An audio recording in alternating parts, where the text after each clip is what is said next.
Bismillahirrahmanirrahim. Assalamualaikum warahmatullahi wabarakatuh. Waalaikumsalam warahmatullahi wabarakatuh. Alhamdulillahillazi hadana li hadza wa ma kunna linahtadiya laula an hadana Allah. Wassalatu wassalamu ala sayyidina muhtar wa ala alihi wa ashabihi al-ahya.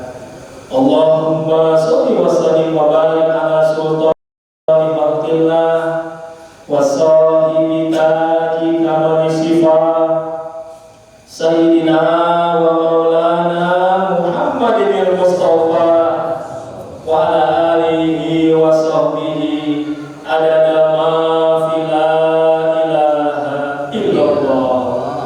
Wa ba'du fa'lamu ma'asyiral ikhwan, ja'alanallahu wa iyyakum minaz zakirina wa katsira wa minal ladzina la tulhihim amwaluhum wa la auladuhum an dzikrillah.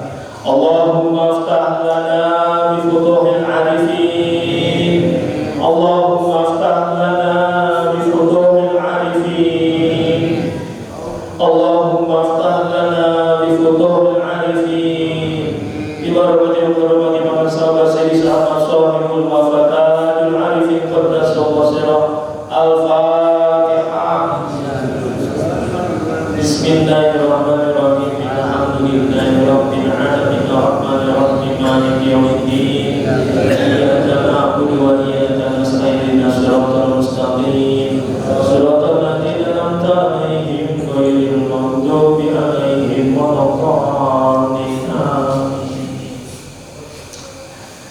Yang sama-sama kita hormati, kita muliakan Pemirsa Umi Hajah Yoyo Sofia selaku Ummul Muridin, ibundanya orang-orang yang hendak menuju Allah Subhanahu wa Ta'ala, selaku Ummus Salikin, ibundanya para penempuh jalan menuju kepada Allah Subhanahu wa Ta'ala. Mudah-mudahan beliau beserta seluruh putra, putri, menantu, cucu dan cicit para sahabat, juga seluruh zuriat keturunan para sahabat sepuh, semuanya selalu dalam lindungan, rahmat, berkah dan ridha Allah Subhanahu wa Ta'ala. Wabil khusus pimpinan Pondok Pesantren Suryalaya yang juga sangat kita hormati, kita muliakan dan kita cintai, Pak Gersa Ki Haji Ahmad Maskur Firdaus Arifin. Mudah-mudahan beliau selalu dalam keadaan sehat walafiat, dalam perlindungan dan kasih sayang Allah Subhanahu wa Ta'ala. Terus ditingkatkan ilmunya, terus ditingkatkan amalnya, terus ditingkatkan akhlaknya, terus ditingkatkan sir kedekatannya kepada Allah Subhanahu wa Ta'ala. Dan juga para hadirin, Bapak Ibu, hamba-hamba Allah, umat Nabi Muhammad sallallahu alaihi wasallam, murid-murid Hadrat Musi Sahabat yang berbahagia. Bapak Ibu, apa kabarnya pada malam hari ini? Alhamdulillah. Kalau di TKN Center Jakarta, jika ditanya seperti itu, punya jawaban khas. Jawabannya adalah alhamdulillah, dahsyat, luar biasa, Allahu Akbar. Bisa kita uji cobakan Bapak Ibu? Saya tanya sekali lagi ya, Bapak Ibu, apa kabarnya pada malam hari ini? Alhamdulillah, dahsyat, luar biasa, Allah Akbar, Masya Allah. Itu merupakan ekspresi syukur kita kepada Allah Subhanahu wa Ta'ala, karena Allah telah memberikan nikmat yang begitu banyak berlimpah kepada kita, terutama nikmat Islam, nikmat iman, nikmat ihsan, nikmat sehat walafiat, nikmat kita diberikan taufik dan hidayahnya. Bahkan bapak dan ibu adalah orang-orang yang sudah mendapatkan hidayah Allah, sudah mendapatkan taufik dan hidayah Allah. Bukan lagi orang yang mudah-mudahan mendapatkan hidayah, bukan mudah-mudahan mendapatkan taufik dan hidayah Allah. Kenapa saya katakan sudah pasti? Karena tugas para mubalik, para dai itu hanya menyampaikan ilmu, hanya membuat orang dari tidak tahu menjadi tahu. Setelah tahu, para mubalik tidak bisa membuat orang dari tidak mau menjadi mau. Maka yang membuat kita menjadi mau karena kita mendapatkan hidayah Allah Subhanahu wa taala. Sudah mau belum tentu mampu. Yang membuat kita dari tidak mampu menjadi mampu adalah karena taufik dan inayah Allah. Jadi sekali lagi, ilmu membuat dari tidak tahu menjadi tahu. Hidayah membuat dari tidak mau menjadi mau. Taufik dan inayah Allah membuat dari tidak mampu menjadi mampu. Maka Bapak dan Ibu diberikan kemauan untuk hadir di tempat ini, diberikan kemampuan untuk hadir di tempat ini. Berarti Bapak dan Ibu orang-orang yang sudah mendapatkan hidayah, sudah mendapatkan taufik dan inayah Allah. Alhamdulillah, Masya Allah ya. Baik Bapak Ibu, sekarang kita di tanggal 11 Dzulqa'dah 1447 Hijriah. Dan besok mengakhir Sultan Aulia Syekh Abdul Qadir Al-Jilani. Biasanya manqobah yang dibaca adalah manqobah tentang ziarahnya Sultan Aulia Syekh Abdul Qadir ke makam Rasulullah SAW. Dan manqobah ini selalu dibaca demikian di Masjid Nurul Asqam.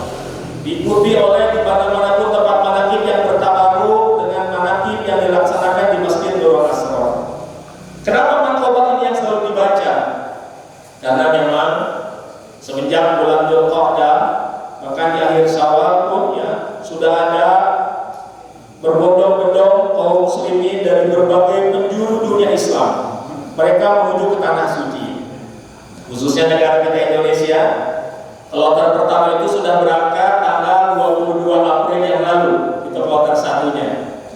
Berarti di bulan Dzulqa'dah ini ya orang sudah berbondong-bondong menuju ke tanah suci.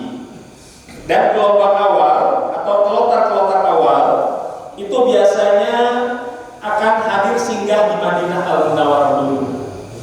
Maka kesempatan ini digunakan ya oleh mereka untuk berziarah ke makam Rasulullah SAW. Maka kami doakan Bapak dan Ibu yang hadir sini semua, mudah-mudahan berkesempatan berziarah ke makam Rasulullah, berkesempatan semuanya menunaikan ibadah haji. Amin ya rabbal alamin. Tapi saya mau survei dulu nih. Ini banyak yang sudah berangkat atau yang belum berangkat? Yang belum berangkat tunjuk tangan. Yang belum berangkat. Berarti yang tidak tunjuk tangan sudah berangkat. Mudah-mudahan sekali lagi yang belum berangkat akan diberangkatkan oleh Allah Subhanahu wa taala. Ada yang berangkat tahun ini, ada tunjuk tangan yang mungkin beberapa hari ke depan akan berangkat? Belum ada ya. Sudah pasang niat belum Bapak Ibu untuk berangkat ibadah haji? Sudah pasang niat belum? Sudah? Bagaimana pasang niatnya? Bagaimana pasang niatnya? Kalau kita berdasarkan definisi niat di dalam Safinatun Najah ya, definisi niat itu adalah qasdus syai'i muqtaronan bi fi'lihi. Bermaksud melakukan sesuatu bersamaan atau dibarengi dengan perbuatannya. Jadi niat itu maksud hati, kehendak hati yang nempel dengan perbuatan. Kalau yang masih jauh, kehendak hati yang masih jauh dengan perbuatan belum bisa disebut niat, namanya azam. Ya, tekad yang kuat. Menjadi niat kalau bersamaan dengan perbuatan. Contohnya, kapan kita melakukan niat ketika berwudu? Kapan niat berwudu? Masya Allah, selamat datang Pak Rektor, Pak Dr. Asep Solihuddin. Ya. Nah, ini sebenarnya saya sedianya jadwalnya adalah bulan September. Sekarang menggantikan Ustaz Haji Musli yang kurang sehat. Dulu ketika sebelumnya saya bersamaan berbarengan juga dengan beliau. Ternyata takdir saya harus nih, ya, karena saya mahasiswa beliau, maka mahasiswa nggak boleh jauh-jauh dari rektornya. Jadi kalau nakal gampang dijewer. Masya Allah. Ternyata takdir Allah yang saya bulan September ini dibagi di bulan April. Akhirnya saya mendampingi beliau lagi. Alhamdulillah. Mudah-mudahan dia banyak umur, sehat walafiat, ditambahkan ilmunya sehingga ilmunya bermanfaat buat kita sekalian. Ya, kembali bahwa sekali lagi definisinya itu adalah qasdus syai'i muqtaronan bi fi'lihi. Bermaksud melakukan sesuatu dibarengi dengan perbuatannya. Maka tadi saya tanya, kapan kita melakukan niat ketika melakukan wudu? Kapan? Ketika membasuh wajah. Ya, walaupun ketika cuci cuci tangan, kita sudah mengucapkan nawaitul wudu'a lirafil hadasil asghar lillahi ta'ala. Itu talafuz niatnya. Tapi wajib niatnya ketika membasuh wajah. Itulah rukun pertama di dalam wudu. Walaupun urutan wudu kita sudah berkumur-kumur, istinsaq, memasukkan air ke hidung, tapi berkumur-kumur baru sunnah saja. Ya, kita tahu ya rukun wudu ada berapa? Ada 6. Yang pertama niat. Yang kedua membasuh wajah. Ya. Kemudian yang ketiga membasuh tangan sampai siku. Yang keempat menyapu sebagian kepala. Yang kelima membasuh kedua kaki sampai mata kaki. Yang keenam tertib. Maka kita perhatikan ya, niat itu adalah rukun qalbi. Tapi rukun fi'linya yang pertama adalah membasuh wajah. Oleh karena itulah dihitung wudu itu harus nempel dengan perbuatannya. Maka setara rukun itu ketika membasuh wajah. Kumur-kumur hanya sunnah, membasuh tangan sunnah, istinsaq masukkan air hidung hanya sunnah. Maka membasuh itulah berarti dia nempel dengan perbuatannya. Nah, ketika kita sholat, kapan kita niat sholat? Kapan niat sholat? Ketika takbiratul ihram. Walaupun kita sudah talafuz niat mengucapkan sholli fardhu maghribi misalnya ya, itu baru sunnah saja. Karena sholat itu ya adalah serangkaian perbuatan yang diawali dengan takbir dan diakhiri dengan salam. As-sholatu hiya syar'an aqwalun wa af'alun makhsusatun muftatahatun bitakbir wa muftatahatun bitaslim. Sholat itu adalah serangkaian ucapan dan perbuatan tertentu, diawali dengan takbir, diakhiri dengan salam. Karena itulah walaupun kita sudah talafuz niat, itu masih sunnah, tapi wajibnya adalah ketika kita takbiratul ihram. Maka kita niat haji pun begitu. Niat haji harus nempel dengan perbuatan yang minimal perbuatan dalam rangka persiapan kita agar ibadah haji bisa tertunaikan dengan baik. Yaitu saat kita membuka tabungan haji. Ya, kira-kira sudah pada buka tabungan haji belum nih? Kalau belum membuka tabungan haji berarti belum niat, berazam saja. Oh, tapi buka tabungan haji berat juga nih. Porsinya sekali masuk tabungan itu minimal 25 juta. Bagaimana agar kita bisa tercapai niat kita? Saya kasih tips. Maka nanti pulang dari sini ya, besok sampai di rumah silakan Bapak Ibu ya membuka atau menyiapkan celengan. Apakah berupa dari kaleng atau yang ayam-ayaman, Bapak Ibu tempel di situ tulisan ongkos naik haji. Maka ketika memasukkan uang yang pertama kali, Bismillahirrahmanirrahim, dengan barokah dan karomah makan sahabat, ya Allah saya niat menunaikan ibadah haji. Masukkan uangnya, boleh 100.000, boleh 50.000, boleh 10.000, boleh 500 pun seharga tahun bulan boleh. Namun kata malaikat itu bercanda, kebangetan. Masa mau naik haji tabungan pertamanya 500 rupiah gitu ya? Serius, masukin uang minimal 50.000 atau 100.000. Maka ketika Bapak Ibu memasukkan, insya Allah langsung menjadi niat. Kalau sudah menjadi niat terhitunglah, karena ya Nabi mengatakan innamal a'malu binniyat, bahwa amal itu tergantung niat.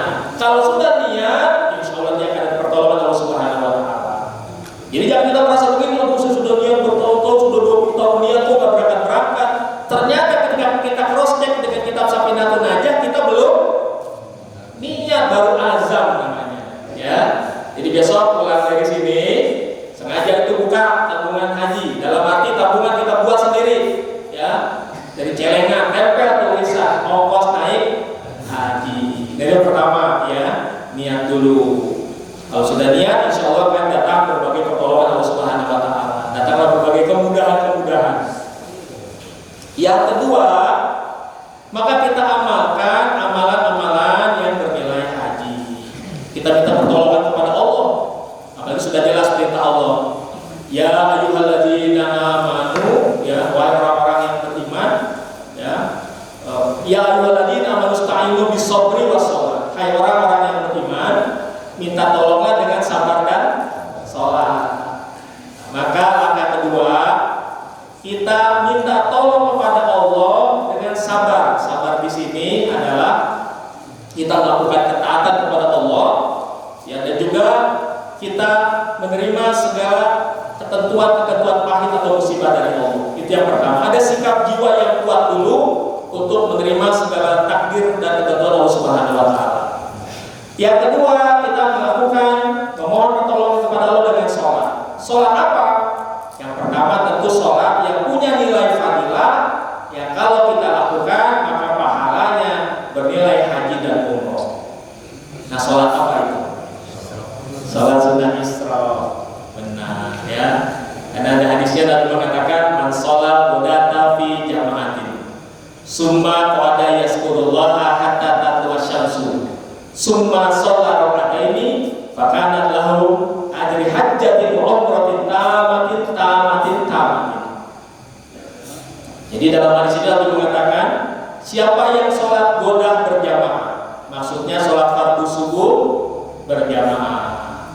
Setelah itu, ya, duduk berzikir kepada Allah hatta tatlu'a syamsu, sampai terbit matahari. Itu rentang waktunya, durasinya kira-kira 1 jam 20 menit dari azan subuh, jangan kurang. Jadi kalau sekarang subuhnya misalnya jam berapa di sini subuhnya? 4:30 kurang ya? Pas 4:30 di sini ya. Berarti jam 4.30. Tambahkan 1 jam 20 menit. Berarti jam 5.50. Nah ya, jam 5.50. Jam 6 kurang 10 menit. Maka jangan kurang dari itu. Kalau kurang masih waktu karohah. Karena waktu karohah itu ada 3. Ya, setelah sholat fardu subuh sampai dengan terbit matahari, tadi sampai waktu isyraq, waktu halalnya. Ketika matahari istiwa tepat di atas kepala kita, kemudian ketika tergelincir 1 derajat, itu waktu halal, waktu zuhur. Kira-kira durasinya adalah 4 menit dari waktu istiwa. Maka jangan sholat sunnah, ya, kira-kira 4 menit sebelum adzan zuhur. Itu pas istiwa. Ya. Hanya 2 sholat sunnah yang dibolehkan. Sholat sunnah yang didahului oleh sebab itu boleh dilakukan di waktu karohah. Yaitu sholat sunnah syukur wudu. Karena dengan sebab kita berwudu, maka kita boleh melakukan sholat sunnah. Sholat sunnah tahiyatul masjid. Dengan sebab kita masuk ke dalam masjid, maka kita boleh melakukan sholat sunnah. Jadi hanya ini sholat sunnah yang dibolehkan. Sholat sunnah yang didahului oleh sebab. Waktu karohah yang ketiga setelah sholat fardu asar sampai dengan terbenam matahari. Nah, itu 3 waktu karohah. Maka kita tadi, ya, mengerjakan sholat sunnah isyraq jangan kurang dari 1 jam 20 menit. Saya beberapa kali menyaksikan di Masjid Nurul Asror, ya, pada subuh kan ada kuliah subuh. Maka kemudian ketika kuliah subuh berakhir, jangan main sholat, saya lihat orang langsung melakukan sholat. Kalau waktunya belum 1 jam 20 menit, berarti masih waktu karohah, waktu terlarang melakukan sholat sunnah. Ya, jadi jangan diterabas. Kita belajar thariqah, jangan menerabas syariat, begitu ya. Jadi nanti ingatkan kalau ada ibadah kita yang ketika kuliah subuh di Nurul Asror, dan kemudian kuliah subuhnya selesai, langsung berdiri melakukan sholat sunnah isyraq. Jadi patokannya duduk berzikir kepada Allah sampai dengan terbit matahari, 1 jam 20 menit. Berzikirnya bagaimana? Bagi kita tentu punya amalan, apakah dengan zikir harian, apakah dengan zikir hataman, apakah dengan membaca Al-Quran, apakah dengan memperbanyak shalawat Bani Hashim. Silakan. Pokoknya 1 jam 20 menit. Summa sholat raka'ataini, maka kita sholat 2 rakaat. Itulah sholat sunnah isyraq. Sholat sunnah isyraq kita 2 rakaat. Nah kemudian, ya, dikatakan dalam hadis tersebut, maka pahalanya seperti pahala haji dan umroh sempurna, masya Allah. Maka bagi yang telah rutin mengamalkan sholat sunnah isyraq setiap hari, ya bertahun-tahun insya Allah diberikan kemudahan oleh Allah Subhanahu Wa Taala. Ya, maka bisa saja suatu saat kita diberangkatkan. Ada saja yang memberangkatkan. Termasuk saya orang yang diberangkatkan ibadah haji, tidak keluar biaya pribadi.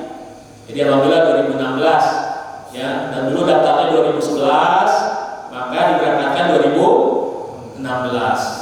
Awalnya prediksi awal ketika daftar 2011 dapatnya 2015. Ternyata diundur 1 tahun. Waktu itu saya sedih, diundur. Pengennya kan kita pengennya maju, malah mundur. Tapi ketika saya lihat tahun keberangkatannya 2016 sama juga dengan 1437 Hijriah, kok ada 37-nya, biarin deh. Ada tabarukan dengan ahli silsilah ke-37. Maka saya berangkatlah 2016. Saya lihat mudah-mudahan dapat kloter 37. Ternyata enggak, dapatnya kloter 3. Lalu saya sedih. Orang pengen berangkat kloter 37 dapat kloter 3. Waktu itu saya mendaratnya pertama di Madinah, di airportnya adalah Bandara Amir Muhammad, bukan Jeddah ya. Kalau Jeddah kan King Abdul Aziz. Ini di Amir Muhammad. Turun di sana, kami pesawatnya kloter 3. Setelah turun, lalu kemudian oleh pihak kloter sudah disediakan 9 bus. Bus itu mewakili istilah rombongan. Maka bus 1 rombongan 1, ya, bus 2 rombongan 2, terus sampai rombongan 9. Dan alhamdulillah ternyata saya dapat rombongannya rombongan 7. Masya Allah, sih bilang apa memang orang saking kepengennya tadinya sedih. Kloter 3 rom 7. 37-nya keluar nggak? Keluar. Alhamdulillah ya. Ketika dimundurkan tadinya sedih. Lihat tahunnya 1437. Oh, berarti paman sahabat di 37. Kloter pun begitu, kloter 3 rom 7. Nah, itu saya waktu haji begitu ya. Alhamdulillah ya. Jadi Bapak Ibu, insyaallah amalkan sholat sunnah Isra. Lalu berbuat lagi karena Allah perintahkan minta tolonglah dengan sabar dan sholat. Selain sholat sunnah Isra, ada sholat yang memang khusus kita untuk memohon permintaan kepada Allah. Dan ini termasuk amalan kita juga yang dibimbingkan oleh guru kita. Agar sahabat membimbingkannya 2 kali, ada sebelum tidur, ada setelah bangun tidur ketika qiyamul lail. Sholat apa namanya? Sholat hajat ya. Maka jangan sampai tidak melakukan sholat sunnah hajat ya. Sholat sunnah hajat yang dibimbingkan oleh para sahabat ada di buku Manaqib, ada bimbingannya ya, yaitu sholat sunnah 2 rakaat. Kemudian setiap rakaat pada Al-Fatihah membaca surat Al-Ikhlas berapa kali? 11 kali ya. Baik rakaat pertama maupun rakaat kedua. Ya, kita baca Al-Ikhlasnya 11. Setelah salam, apa yang kita lakukan? Kita bersujud. Ya, kita melakukan sujud di luar sholat setelah salam ya. Kita bersujud. Maka dalam sujud ini kita melakukan 3 hal. Pertama, kita mohon ampun kepada Allah atas segala dosa-dosa kita. Ya. Kita lakukan secara sadar, bukan masalah mengucapkan istighfarnya. Yang penting kita mengakui dosa kita begitu banyak secara sadar. Secara sadarnya yang penting, mengakuinya yang penting. Ya. Karena ada kalanya kita mengucapkan istighfar saja, tapi tidak dengan kesadaran bahwa kita mengakui kita penuh dosa, kita menyesal. Ya. Maka sekarang penting mengakuinya dan kita menyesal atas dosa-dosa tersebut. Artinya mohon ampun kepada Allah secara sadar. Yang kedua, kita bersyukuri nikmat Allah juga secara sadar. Kita akui nikmat Allah begitu banyaknya. Maka setelah kita memohon ampun secara sadar, kita kemudian syukur nikmat secara sadar, barulah yang ketiga kita mohonlah hajat yang kita inginkan. Kita haturkan permohonan kita kepada Allah. Jadi adabnya begitu, jangan sembarangan main mengajukan proposal aja, ya. Minta ampun dulu, syukuri nikmat dulu, baru kemudian kita meminta yang hajat kita, apapun hajat kita. Ya. Nah, cuma bagi kita yang sudah belajar thariqah, maka ketika kita menyampaikan hajat, doa permohonan kita kepada Allah, bukan semata-mata kita mengajukan proposal yang mengharuskan Allah. Allah harus memenuhi keinginan saya. Nah, dulu kan gitu sebelum belajar zikir ya. Nanti efeknya ketika doa belum dikabulkan, kecewa nih frustasi. Oh, udah sholat berbulan-bulan dan dikabul-kabulkan juga. Lalu berburuk sangka kepada Allah. Kita setelah belajar zikir, berdoa itu harus berdoa kepada Allah. Ud'uni astajib lakum, ya. Berdoa kepadaku maka akan kukabulkan doa. Tapi doanya kita kepada Allah bukan lagi semata-mata kita mengharuskan Allah memenuhi proposal yang kita haturkan kepada Allah. Tapi kita berdoa kepada Allah dalam rangka menghamba kepada Allah. Karena Allah adalah as-somad, tempat bergantungnya seluruh makhluk. Kalau tidak bergantung kepada Allah, kita mau bergantung kepada siapa lagi? Nah, maka kita berdoa dalam rangka menghamba, maka menjadi bentuk ibadah kita kepada Allah. Menjadi pelembut jiwa kita bahwa kita adalah makhluk yang dhaif, hamba yang lemah. Maka membuatlah rasa fakir kita, rasa butuh kita kepada Allah. Hati-hati jangan terpengaruh dengan godaan setan yang mengambil udahlah jangan banyak berdoa, ya. Lalu kita merasa malu. Orang yang tidak mau berdoa nanti rasa butuhnya, rasa fakirnya itu akan melemah kepada Allah. Maka rasa fakir kita menguat, berdoa kepada Allah. Hanya berdoanya bukan lagi tadi kita mengharuskan Allah, ya, memenuhi keinginan kita, tapi sebagai bentuk ibadah kita, sebagai bentuk bergantungnya kita kepada Allah karena Allah adalah as-somad, ya. Maka tadi kita haturkan permohonan kita kepada Allah. Setelah kita haturkan, maka kita pasrahkan semuanya kepada Allah. Terserah Allah mau mengabulkannya kapan. Yang penting kita yakin bahwa doa kita dikabulkan oleh Allah. Kita mesti yakin. Masalah kapan dan bagaimana bentuknya itu urusan Allah, itu hak prerogatif Allah. Nah begitu, ya. Bahkan ada kalanya, ya, kalau kita tadi memaksakan atau mengharuskan Allah, ketika kemudian kita merasa doa kita tidak dikabulkan, hati-hati kadang kita berburuk sangka. Merasa, kok sudah berdoa lama tidak dikabulkan Allah. Padahal Allah sudah mengabulkan doa kita dengan doa yang dengan pemenuhan doa yang terbaik. Hanya karena kita tidak tahu. Maka agar kita nanti tidak merasa frustasi atau tidak berburuk sangka kepada Allah, kami sampaikan sebuah ilustrasi, ya. Jadi gambaran kita berdoa kepada Allah, ya, misalnya kita berdoa begini, ya Allah saya ingin uang 1 juta ya Allah, saya ingin uang 1 juta ya Allah, ya. Lalu kemudian kita, ya, lakukan apa? Misalnya lakukan tahajud setiap malam, 1 malam, 2 malam, 1 minggu, 2 minggu, 3 minggu, 1 bulan, kok belum dikabulkan Allah nih? Kita kok minta uang 1 juta, tidak dikasih uang 1 juta, maka mulailah berburuk sangka kepada Allah. Wah, tidak dikabulkan. Padahal ternyata Allah sudah mengabulkan permohonan kita dengan cara yang lebih baik. Ternyata di Lauhul Mahfuz itu, ya, ada sebuah catatan takdir buruk. Ya, kalau takdir buruk itu diberlakukan, walaupun kita sudah dikabulkan mendapatkan 1 juta, kita akan tekor. Karena takdir buruknya adalah, misalnya suatu saat kita lagi nyebrang jalan di luar kampus, ada jalanan, ya. Kita lagi keluar dari gerbang kampus, nyebrang jalan ke seberang, ada fotokopi, lagi nyebrang, tiba-tiba ada yang nyenggol kita. Tapi yang nyenggol truk tronton. Kira-kira disenggol truk itu masuk rumah sakit nggak? Masuk rumah sakit. Dan ternyata biaya pengobatannya sampai 5 juta. Jadi ternyata kalau Allah kabulkan permohonan kita minta uang 1 juta, Allah berikan 1 juta. Tapi takdir buruknya berlaku nih, kita disenggol truk, masuk rumah sakit, yang biayanya harus 5 juta. Kira-kira tekor nggak? Tekor berapa? 4 juta.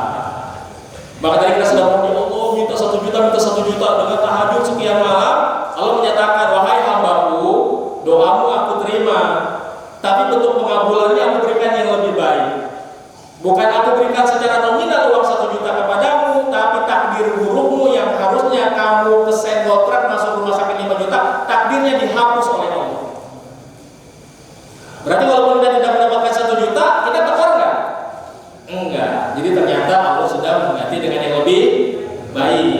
Begitu, ya. Ada kalanya kita merasa karena keinginan kita ingin mendapatkan 1 juta, ketika 1 jutanya tidak datang, langsung buruk sangka. Hati-hati, ya. Terkadang ada keadaan begitu di Lauhul Mahfuz. Jadi Allah mengabulkan dengan cara yang lebih baik, ya. Kita kembali tadi kita sudah kita memohon dalam sujud, ya. Maka kalau sholat sunnah hajat yang biasa itu sudah selesai sampai di situ. Ya, kalaupun kita bangun, kita melanjutkan dengan sholat sunnah tahajud. Karena urutannya kan begitu, sholat sunat taubat, ya, lalu sholat sunat hajat, kemudian sholat sunat tahajud 2-12 rakaat. Ya. Tapi kalau kita ingin melakukan sholat sunnah yang secara khusus, ya, setelah kita tadi bangun dari sujud, ya, kita langsung berdiri tahajud. Ini masih dalam rangkaian sholat sunat hajatnya, ya. Maka kita tidak langsung bangun, tapi kita duduk. Ya, kita duduk, setelah sujud kita duduk. Ya, kita membaca salawat Bani Hasyim 11 kali. Bacalah salawat Bani Hasyim 11 kali. Setelah itu kita bangun. Ya, kita bangun berdiri menghadap ke arah Baghdad. Ya, kita jihad Irak. Nah, itu arahnya adalah geser sedikit ke arah kanan, ke arah barat laut. Itu kalau di buku Manaqib keterangannya barat daya. Itu harus dikoreksi, ya, buku Manaqib yang buku yang ketiga lama dianggap penulisnya menghadapnya ke arah barat daya. Kalau ke arah barat daya nanti kita menuju kemana? Ke Cape Town, Afrika Selatan. Karena dipetakan ini Mekah, ya. Mekah itu ada sedikit di atas khatulistiwa. Maka geser sedikit ini adalah Irak. Berarti kita gesernya ke sebelah kanan, bukan ke sebelah kiri. Barat daya ke sebelah kiri. Kalau sebelah kiri ke bawah, nanti ke Afrika Selatan. Ya, jadi kita sudah lurus tadi. Sholat itu kan menghadap kiblat, menghadap ke Mekah. Ya. Kemudian kita tadi sudah memohonnya dalam keadaan sujud. Ya, kemudian kita baca sholawat, lalu kita berdiri menghadap ke arah Irak. Lalu kita niat berziarah kepada Sultan Aulia Syekh Abdul Qadir Al-Jilani. Maka kita bentuk perjalanan ziarahnya kita melangkah. Tapi melangkahnya tidak usah banyak-banyak, setapak-setapak aja. Setengah tapak juga boleh. Kalau langkahnya besar-besar kan ada lemari di depan, ya, di kamar kita. Jadi setengah tapak boleh. Dengan kaki kanan yang lebih dulu kita mengucapkan ya Syekh Muhyiddin. Kaki kirinya ya Sayyidah Muhyiddin. Lalu kaki kanan kembali yang ketiga ya Maulana Muhyiddin. Yang keempat ya Mahduma Muhyiddin. Yang kelima ya Khawajah Muhyiddin. Yang keenam ya Syah Muhyiddin. Yang ketujuh ya Darwisyah Muhyiddin. Yang kedelapan ya Sultana Muhyiddin. Yang kemudian ya Qutbah dulu ya Qutbah Muhyiddin yang kedelapan. Sultana Muhyiddin yang ke-9.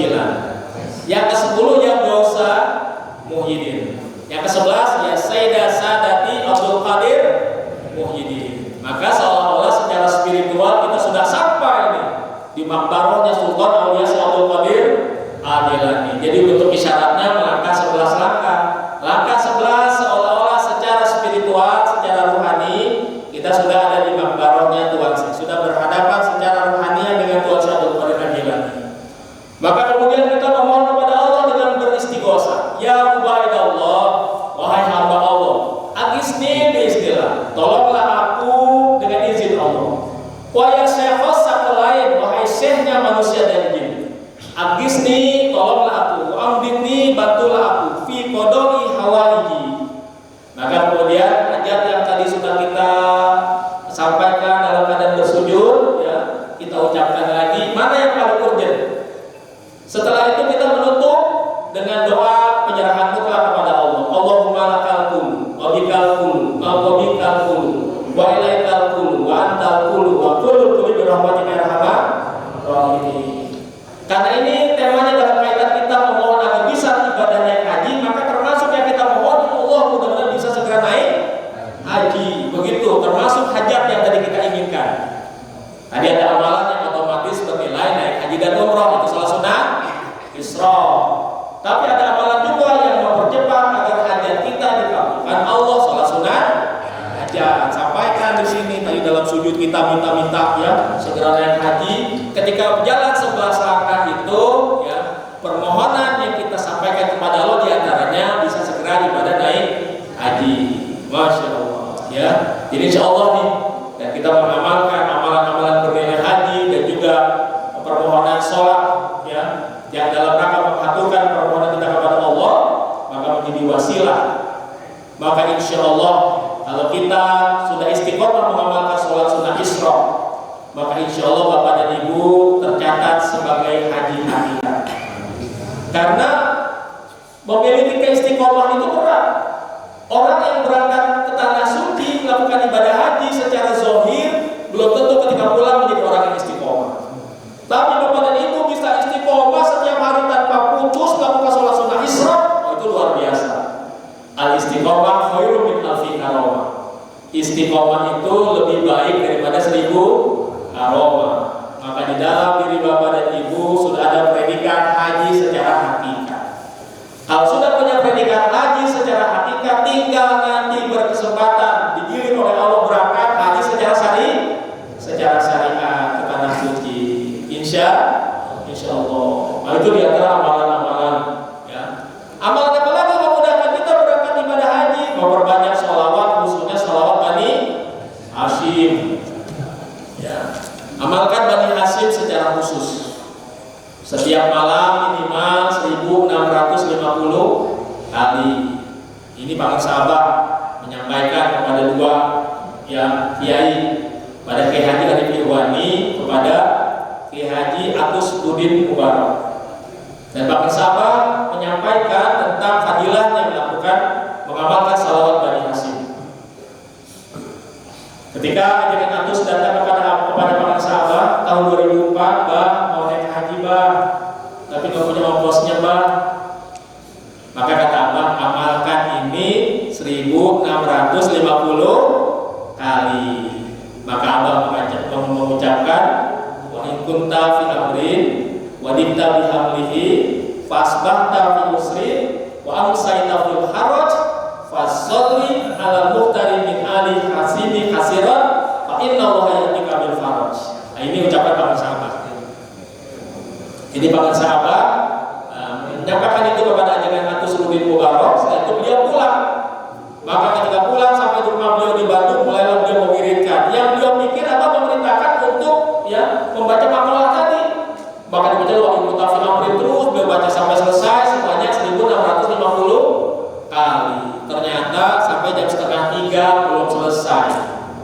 Kata beliau sendiri cerita, wah, beliau merasa seolah-olah merasa dikerjai oleh Pak Sahabat. Wah, apa ini kerja ini? Kata dengan atus. Maka kemudian balik lagi lah datang saudaranya. Tapi maturnya kepada almarhum Pak Haji Baban. Pak Haji, bagaimana ini Abang kasih amalan, tapi amalannya kok nggak selesai, ini berat nih. Memang bagaimana? Kata Haji Baban. Maka Jangan Agus kemudian menyampaikan pesan Abah tadi kepada Haji Baban. Coba terjemahkan kata Haji Baban. Maka Jangan Agus mulailah menerjemahkan di depan Haji Baban almarhum Wa in kunta fi amrin, jika kamu di dalam sebuah urusan, sebuah persoalan, wanita bihamlihi, terasa berat engkau menanggungnya. Fa asbahta fi usrin, pagi-pagi dalam kesulitan. Wa amsayta fil haraj, sore-sore dalam kesempitan. Bayangin, pagi-pagi kesulitan, sore-sore kesempitan. Fasolli ala muhtari min ali hasini kasiran, maka perbanyaklah sholawat kepada Al-Mukhtar, Nabi yang terpilih dari Bani Hashim, dari keluarga Hashim, sebanyak-banyaknya. Fa inna allaha ya'tika bil faraj, maka Allah akan memberikan jalan keluar. Kata Haji Bapak, jadi diamalkan apa? Oh iya, sholawat Bani Hashim. Maka kemudian oleh Ajaran Atus diamalkanlah 1650 kali minimal, sama kayak zikir 165 itu minimal, lebih banyak lebih bagus, amalkan. Kata beliau sih 1 jam lebih sedikit selesai. Maka kemudian ketika beliau ditunaikan itu mulai startnya 2004, pokoknya ngamalin aja. 2009 benar ternyata ada yang memberangkatin haji tanpa beliau dengan ongkos peser pun. Maka tahun 2009 ada yang memberangkatkan beliau ibadah haji, berangkatlah ke tanah suci. Pulang haji, ada yang memberangkatin umroh 4 kali pada tahun itu. Tahun berikutnya ada yang berangkatin lagi haji. Plus juga setelah haji umroh 4 kali. Jadi hajinya berapa kali? Umrohnya berapa kali? 8. Karena memang ini 5 tahun, berapa jam? Kalau saya berangkat cuma Isra paling cuma 5 menit. Itu baca salawat 1 jam lebih. Tapi sama-sama Masya Allah ada fadilahnya. Mengamalkan salat Isra juga berangkat, ada yang berangkatin. Mengamalkan salawat wajib juga berangkat. Maka silakan ya Bapak Ibu. Yang penting sudah pasang niat, tadi pasang niat dulu ya. Buka tabungan haji, kita celengin, masukin dengan yang lapor ibadah haji dengan barokah para sahabat ya. Lalu amalkan amalan-amalan yang menjadi wasilah kita dimudahkan untuk berangkat ibadah haji. Dan ketika berangkat ke sana, pasang niat yang baik. Dulu insya Allah, alhamdulillah saya ketika sebelum berangkat tahun 2016, niat saya hanya begini, ya Allah, saya mau dengan barokah dan karomah sahabat bisa zikir di sana kayak di sini. Itu doang. Saya minta bisa zikir di sana seperti di sini. Dan alhamdulillah ternyata dikabulkan. Mau zikir dimanapun, ya, mau di Masjidil Haram, di berbagai tempat, di depan Ka'bah, di daerah kawasan orang melakukan sa'i, ya, di dekat sofa, di dekat Marwah, atau di ruang masjidnya, dimanapun, di Nabawi pun begitu. Saya berzikir itu nggak dilarang, nggak ditegur sama askar. Pada dulu ada 2 wakil talqin, ya, Kiai Haji Muhammad Soleh, walaupun beliau kan hayatnya nyebrang, tapi beliau pernah cerita, ketika beliau sedang zikir jahar itu di Masjidil Haram, dipegang palanya sama askar. Haji haram. Palanya dipegangin sama askar. Sama beliau dicuekin aja, beliau zikir terus. Artinya kan beliau diganggu oleh askar, ya. Lalu kemudian Kiai Haji Golib Siregar pun begitu cerita kepada saya langsung. Beliau mengatakan ketika beliau sedang zikir, dibentak itu, haji haram. Kata Kiai Golib, saya zikir aja terus. Ya, sebenarnya zikirnya nggak keras, cuma kan kelihatan lagi goyang-goyang. Nah ini kata orang-orang, apa itu pada goyang-goyang? Bid'ah nih ya gitu. Kata Salafi Wahabi kan gitu, dipeganglah kepalanya. Kalau itu Kiai Soleh, kalau Kiai Golib dibentak, haji haram, ya. Tapi oleh Kiai Golib dicuekin aja, zikir terus sampai selesai. Selesai berzikir, maka Kiai Golib kemudian membuka matanya menatap orang tersebut sedang bertolak pinggang. Oh iya, ada Syekh Arab sedang bertolak pinggang, marah nih, udah tegur tapi dicuekin, ya.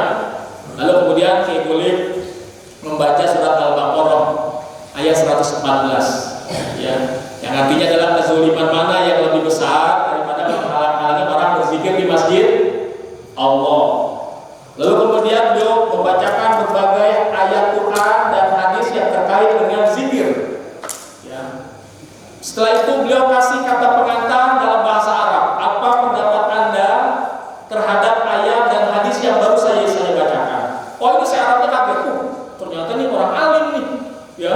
Ditegur malah ngeluarin dalil Kiai Golib. Kemudian orang-orang di sekitar beliau, ya, kemudian mengelilingi Kiai Golib sambil merespon berteriak, "Sodaqta ya sahih, benar engkau sahabat."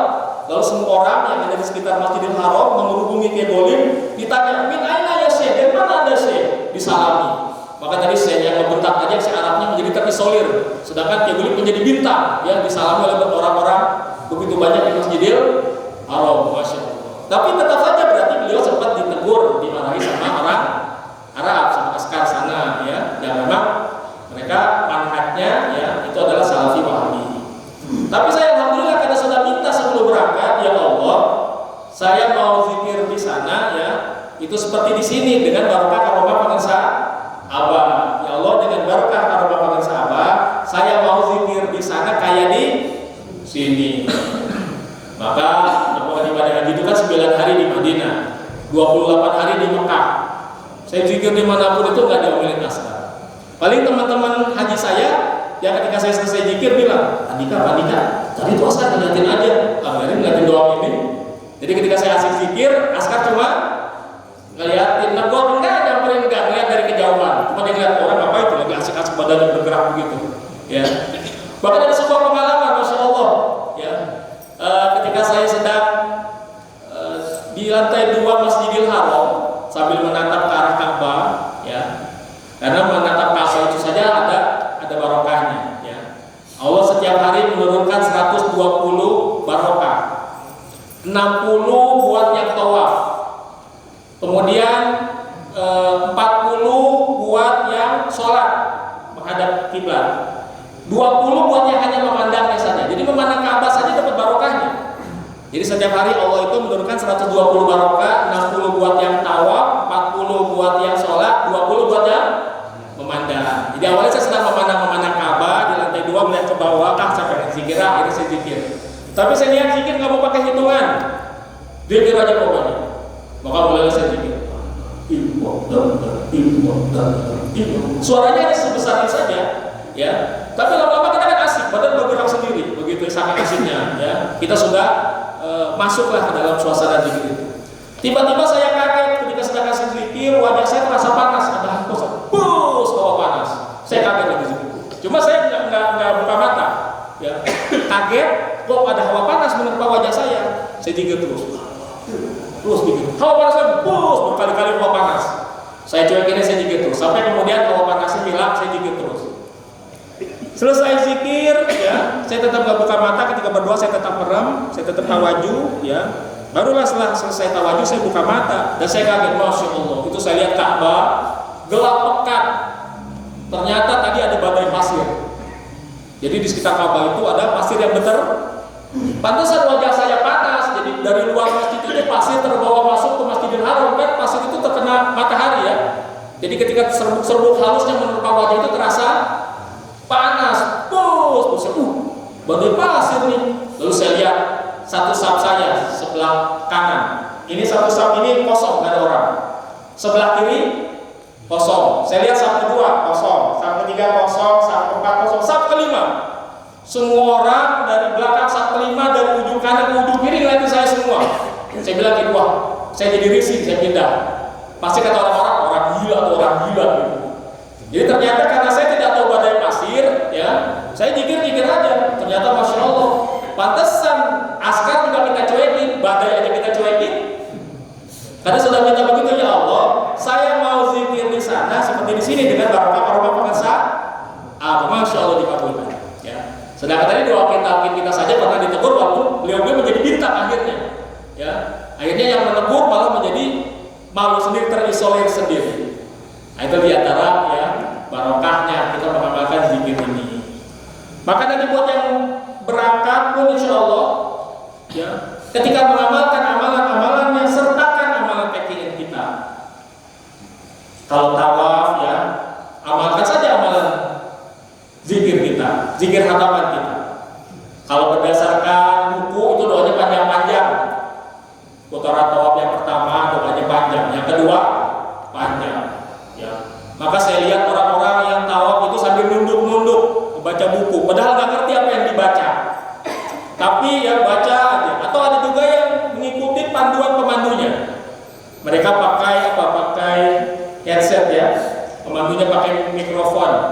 Lalu kemudian membaca, mereka saling membaca sambil melihat bukunya, tapi tidak sadar, ya, dengan keberadaan Ka'bah.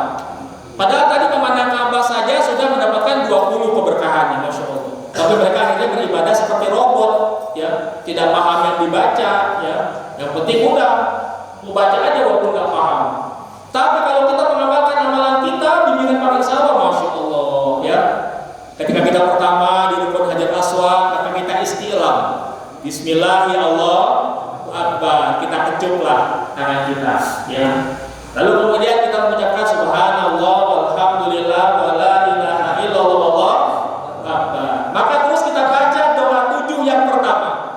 Allahumma ya qadiyal hajat, Allahumma ya qadiyal. Terus kita putar sambil memandang Ka'bah. Kita aktifkan zikir rofi kita memandang Ka'bah, kita merasa bagian daripada ketaatan semesta. Karena semua makhluk itu bertawaf kepada Allah, baik yang makrokosmos maupun yang mikroskopik. Makhluk-makhluk yang besar maupun yang kecil, ya, karena kita tahu bahwa bumi kita mengitari matahari dan arah putarannya seperti orang tawaf, ya, berlawanan arah jarum jam. Matahari pun ternyata berputar mengitari pusat galaksi Bima Sakti, arahnya sama, berlawanan arah jarum jam. Galaksi Bima Sakti pun ternyata berputar bersama dengan miliaran galaksi mengitari pusat klaster. Begitu seterusnya. Arah putarannya sama, mengitari arah jarum,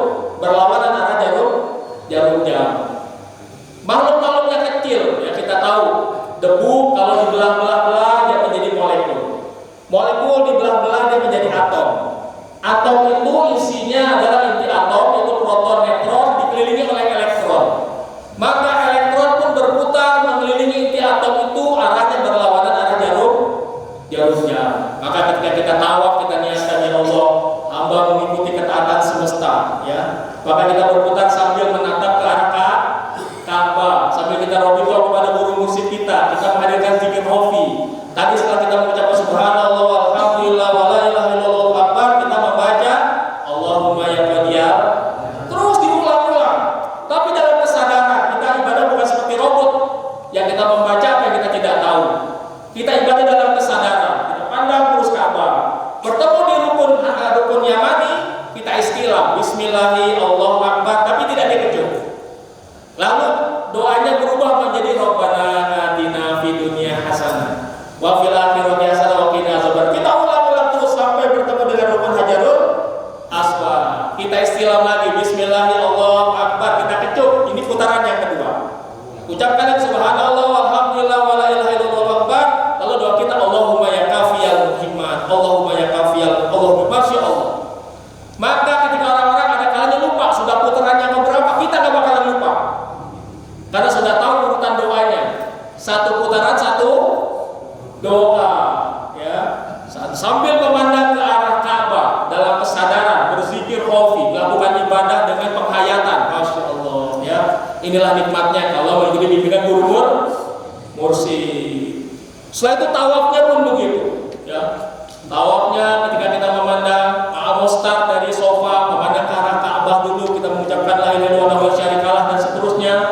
Lalu kemudian kita doa pertama kita niatkan, lalu kemudian apa? Mulailah kita start. Kali ini nikmatnya apa? Dengan zikir khofi, mengolah latifah. Dari sofa ke marwah, ya. Kita jangan ngobrol selama sa'i. Orang banyak mengucapkan zikir-zikir, subhanallah walhamdulillah akbar. Bahkan ada yang nyeleneh-nyeleneh, saya lihat di YouTube. Ada yang aneh. Sa'i bacaannya Pancasila satu. Wah, ini pasti Indonesia nih. Cuma Indonesia yang begitu, ya. Lagi saya ucapinnya apa? Pancasila. Ya benar, itu dasar negara kita, tapi jangan kebangetan lagi saya mengucapkan Pancasila, ya. Masya Allah. Maka kalau kita ketika itu apa? Banyak orang yang awalnya zikir lama-lama ngobrol. Maka yang baik apa? Kita terus berzikir khofi. Sofa marwah. Yang pertama kita aktifkan latifah qalbi. Panteng zikir latifah qalbi. Terus ketika bertemu lampu hijau, Masya Allah, ini juga amalan kita, amalan sholat rajab. Ketika kita sholat rajab ada doa Rabbighfir warham wa tajawaz amma ta'lamu fa innaka azizul azam. Oh, kita baca sambil lari-lari kecil. Setelah itu kita lanjutkan tadi, ya, zikir di latifah qalbinya. Bertemu di marwah berarti kita akan melakukan putaran yang kedua. Maka tambahkan latifah qalbinya aktif, aktifkan pula latifah ruhinya. Dua-duanya harus aktif. Wah, itu nikmat sekali. Wah, sudah jalan, ketemu lagi lampu hijau, kita mengucapkan Rabbighfir warham wa tajawaz amma ta'lamu fa innaka antal azizul azam. Sambil lari-lari kecil. Setelah itu kita lanjutkan latifah 2. Sofa ke marwah lagi latifah 3. Naikkan ke latifah sirri. Tapi menaikkan latifah itu semuanya harus aktif. Kalau ketika kita pindahkan latifah ruhinya kita aktifkan, latifah kofinya mati, ya berarti belum, ya. Harus dua-duanya. Ketika kita naikkan sirri harus tiga-tiganya. Ketika yang 4 latifah kofi harus 4-4-nya. Begitu. Itu latihannya begitu. Terus, ya. Sampai nanti ketika yang kelima, yang ketujuh, yang terakhir dan sofa ke marwah terakhirnya, maka kita aktifkan latifah bulu jasad. Maka rasanya itu seperti seluruh jasad bergetar. Masya Allah. Nah, itulah nikmatnya nanti insya Allah. Mudah-mudahan sekali lagi Bapak dan Ibu, ya, diberikan kesempatan Allah diberangkatkan. Tapi seperti tadi minta tolong dengan sabar. Kalau belum waktu sabar dulu. Karena minta tolonglah dengan sabar dan sholat. Maka sikap jiwa sabarnya menerima segala ketentuan Allah harus ada dulu. Setelah sabar, lalu sholat ya tadi, ya, menjadi wasilah kita, insya Allah pahalanya bernilai haji dan umroh. Maka insya Allah, ya. Jadi saja kajian pada malam hari ini, ya. Kami sudah memberikan tipsnya bagaimana mendapatkan kesempatan ibadah ke tanah suci. Berikut bagaimana praktek-prakteknya dengan mengamalkan bimbingan guru kita. Maka insya Allah, ya, insya Allah. Ini menjadi yakinlah kita bahwa ketika saya berangkat itu kan Abah sudah wafat, tapi terasa sekali bimbingan Pak Sahabat. Abah wafat 2011. Saya menunaikan ibadah haji 2016. Selama di sana terasa sekali menunjukkan kemursidan Paman Sabah masih efektif membimbing kita. Maka jangan pernah ragu ya bahwa Paman Sabah masih terus membimbing kita. Kemursidan beliau masih efektif. Ketimbang nyari-nyari mursid yang hidup tapi ternyata mursid palsu, mendingan tetap bersama mursid yang sudah wafat, yang memang punya otoritas walaupun sudah meninggal dunia, tapi ruhnya terus membimbing kita. Karena yang namanya ruh itu tidak mati, yang mati adalah basar, ya, jasad ini yang mati. Arti mati adalah habisnya energi kehidupan. Maka ruh wafat, arti wafat itu adalah proses keluarnya ruh dari jasad, ya. Seperti dalam surat Az-Zumar, Allahu yatafal anfusa hina mautiha. Allah mewafatkan setiap diri pada saat kematian. Kalau berdasarkan ayat ini berarti mati dulu atau wafat dulu? Mati dulu atau wafat dulu? Mati dulu. Dengan sebab mati maka dia diwafatkan. Jadi mati itu habisnya energi hayat, energi kehidupan di dalam diri kita. Itu namanya mati. Proses keluarnya ruh dari jasad namanya wafat. Dan yang namanya ruh tidak mati, yang mati tubuh. Ruh hanya wafat, keluar dari jasad. Maka ruh-ruh para wali mursyid kamil mukamil, sebagaimana dalam hadis Nabi dikatakan innal anbiya ahya'un fi kuburihim yusallun. Sesungguhnya para nabi itu hidup di dalam kuburnya dalam keadaan sholat. Maka tentu sholat yang dimaksud bukan sholat seperti orang yang punya tubuh fisik. Bukan sholat yang ada berdirinya, ada rukunya, ada sujudnya, ada duduk tahiyatnya. Tapi yang dimaksud yusolun dalam hadis itu adalah ruh para nabi selalu hidup bermunajat kepada Allah Subhanahu wa Ta'ala. Maka kata para ulama, hadis ini tidak hanya berlaku kepada para nabi saja, tapi berlaku kepada para penerus nabi yang sempurna, para wali mursyid kamil mukamil.